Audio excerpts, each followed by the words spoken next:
Mga kababayan, sa araw na ito, Philippine Time, 5 p.m., April 22, 2026, inaasahang ilalabas ng Appeals Chamber ng International Criminal Court ang kanilang desisyon sa isang mahalagang usapin na matagal nang sinusubaybayan ng publiko. Ito ay isang sandali na puno ng atensyon, opinyon at emosyon.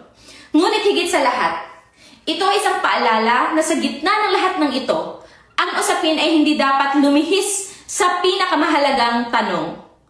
Hangganan ng jurisdiksyon at respeto sa soberanya ng isang estado. Sa ganitong konteksto mga kababayan, mahalagang ilatag ng malinaw ang mga prinsipyo na dapat manatiling gabay sa anumang pagsusuri sa kasong ito. Mga kagalang-galang na miyembro ng International Criminal Court, huwag nating gawing komplikado ang malinaw. Ang usaping ito ay hindi lamang tungkol sa aligasyon. Ito ay tungkol sa hangganan ng inyong kapangyarihan.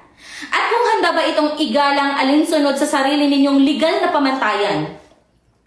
Ang jurisdiction ng ICC ay hindi automatiko. Hindi ito absolute. Ito ay mahigpit na nakabatay sa prinsipyong complementarity na ang korte ay kikilos lamang kung ang isang estado ay bigong kumilos ng totoo at sapat. Ngunit sa kasong ito, malinaw ang factual at legal na batayan. Sa ilalim ng Republic Act No. 9851, particular sa Section 17, ang Republika ng Pilipinas ay may umiiral na batas, jurisdiksyon, at aktibong kakayahang umaksyon sa mga krimeng saklaw ng international na humanitarian law. Ito ay hindi hypothesis. Hindi ito deklarasyon lamang.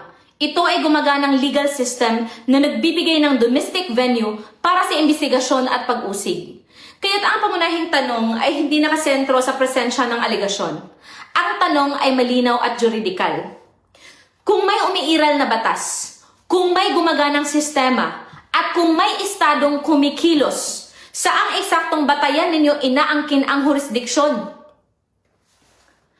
Kung sa kabila ng mga nabanggit ay ipipilit ang pag-ako ng jurisdiksyon, ang usapin ay hindi na maaaring itago sa technical na interpretasyon. Ito ay magreresulta sa malinaw na tanong ng paglampas sa limitasyon ng mandato ng korte ayon sa sarili nitong mga alituntunin.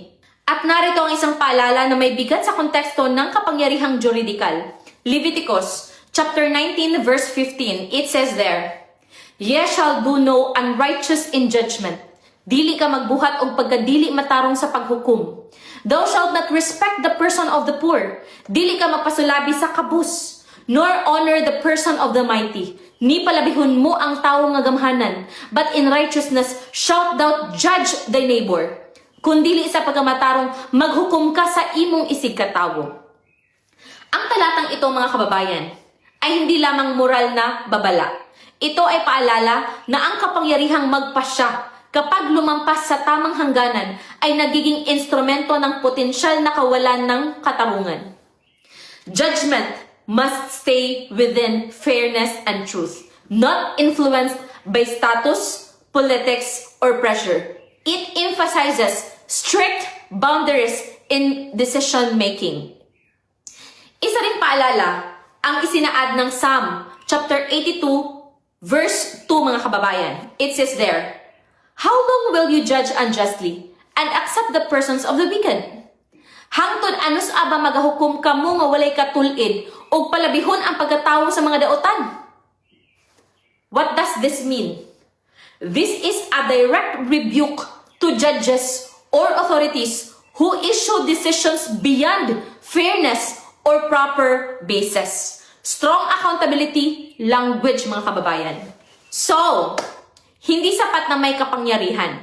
Ang kritikal na tanong ay kung ang kapangyarihang ito ay ginagamit sa loob ng sariling limitasyon na itinakda ng batas.